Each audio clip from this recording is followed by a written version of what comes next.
যে বলতেছে মাঝে মাঝে একা একা হাসতেন, সবাই জিজ্ঞেস করে আমিরুল মুমিনিন কেউ নাই, আপনি একা হাসেন কেন? তো মাঝে মাঝে অতীত জীবনের কথা মনে ওঠে। বকরি পর্যন্ত চালাইতে পারতাম না, রাখাল ছিলাম, বকরি চড়াইতে পারতাম না, ডেলি একটা না একটা হারায় আসতাম, আর খালা ইচ্ছা মতে ডেলি মার দিত। আজকে তো আমি 3 মহাদেশের রাজা। কয় মহাদেশের? Europe, Asia, Russia. আগে মহাদেশ 3টাই ছিল, বাকিটি পরে আবিষ্কার হয়েছে। ইতিহাসের পাতায় টোকায় দেখলে আমারটা সত্য হবে। আগে মহাদেশ 3টাই ছিল, শুধু এশিয়া, রাশিয়া, ইউরোপ, এই 3টা ছিল। বাকি আমেরিকা, অস্ট্রেলিয়া এগুলা সব পরে আবিষ্কার হয়েছে।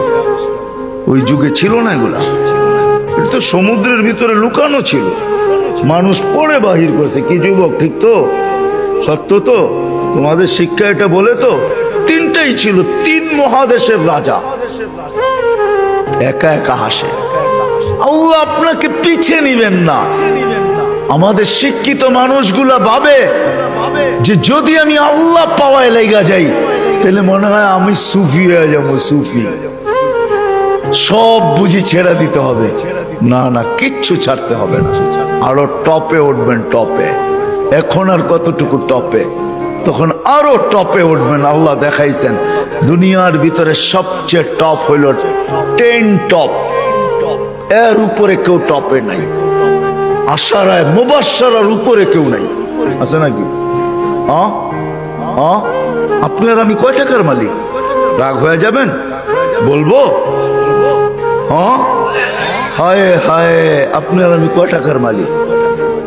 কয় টাকার? আব্দুর রহমান ইবনে আউফ রাদিয়াল্লাহু তাআলা আনহু যখন মারা যায়, নগদ ক্যাশ টাকা ছিল 47 লক্ষ কোটি টাকা। কত?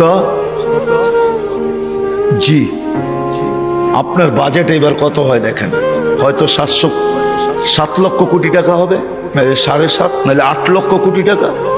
এর বেশি বাংলাদেশের বাজেট হবে না। গত বছর হয়েছে এর চেয়ে কম,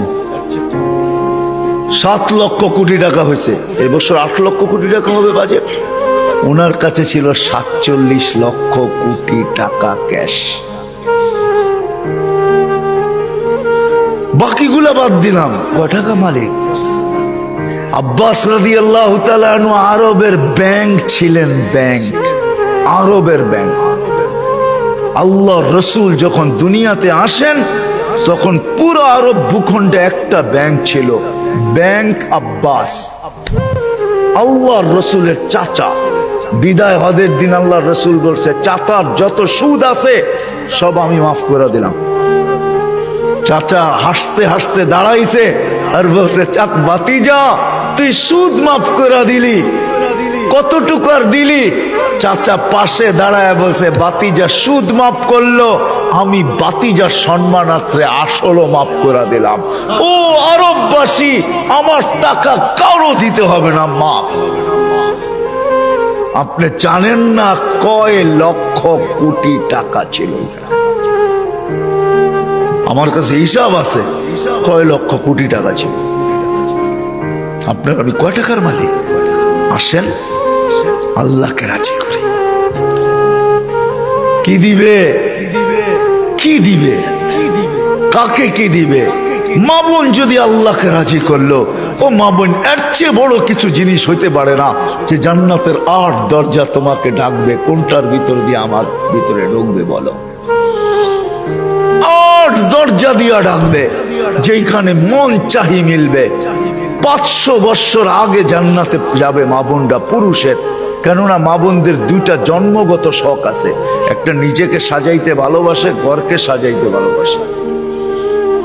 এই জন্য দেখবেন সারাদিন জ্ঞান জ্ঞান করতেই থাকে, এটা আনলে ভালো হইতো না, ঘরটা একটু সুন্দর হইতো না, এটা হইলে একটু সুন্দর হইতো না।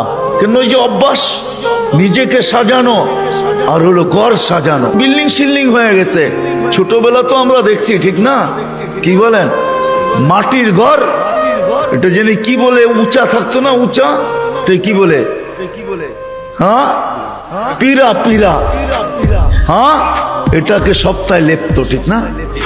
ওটার ভিতরে আবার ফুল আঁকতো, ঠিক না? হায় হায় হায়, সব আল্লাহ বলে, বান্দি তোকে 500 বছর আগে জান্নাতে পাঠাবো, তুই নিজেকে সাজাইতে পারিস না, আমাকে রাজি করতে যায় শখ পুরা